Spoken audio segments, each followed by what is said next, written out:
राजा, सहाय खानदान के चिराग, बीवी को साथ लाए हो। ये कैसी शादी की तुमने? ना बैंड, ना बाजा, ना सेहरा, ना शहनाई, ना बाराती, ना रिश्तेदार। शादी पे तो हमें बुलाया नहीं, अब कैसे याद आई?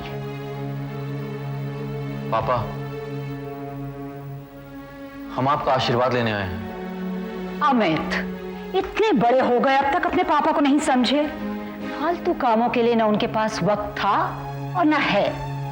और वैसे भी तुम किस मुंह से आशीर्वाद लेने आए हो? कितने प्लान्स बनाए थे हमने तुम्हारे फ्यूचर को लेकर।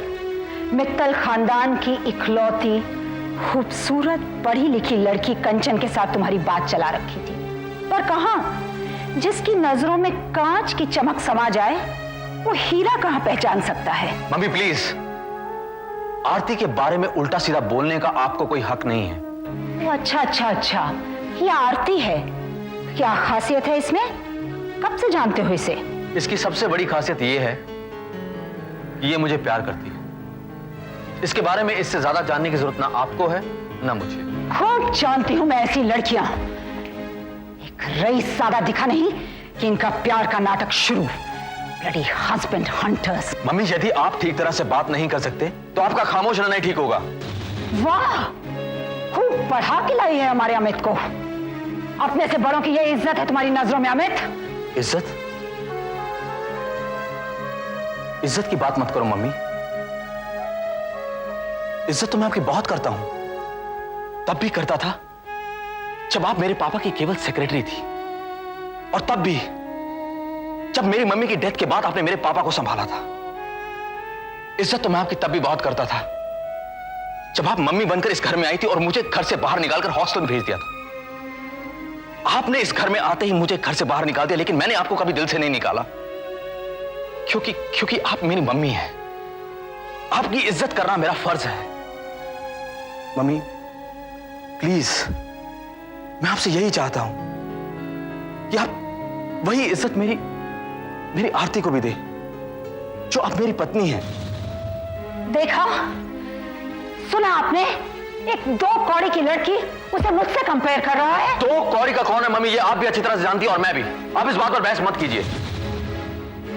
अमित, तुम भटक गए हो। वैसे भी तुम्हारे मुंह ही कौन लगना चाहता है? मैं तुमसे बहस नहीं कर रही। तुम सर उठा के यहां चले आए हो। सर झुकाओ और यहां से चले जाओ। एक बदतमीज और दगाबाज लड़के के लिए सहाय पैलेस में कोई जगह नहीं है। Please get out from here. मैं चला जाऊंगा, मैं यहां से चला जाऊंगा। एक बार पापा के मुंह से सुन लूं, मैं यहां से चला जाऊंगा। मैं जो कह रही हूं वो तुम्हारे पापा की ही जुबान है, लेकिन तुम तो बेशर्म हो। गाड़ी, बंगला, जायदाद ये सब छोड़ के जा नहीं सकते। मत छोड़ो, ठीक है? अपनी सो कॉल बीवी को छोड़ दो तो सहाय खानदान तुम्हें वापस अपनाने के लिए तैयार हो सकता है। तुम्हारे पापा को मैं तैयार कर लूंगी।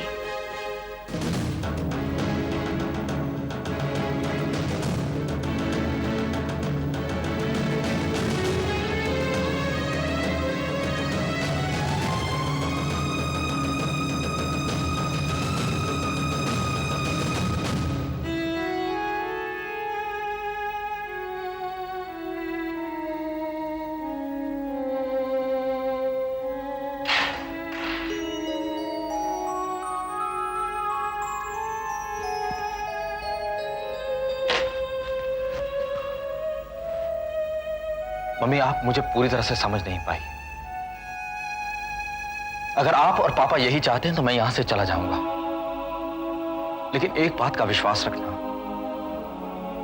लौट कर वापस कभी नहीं आऊंगा। चलो आरती।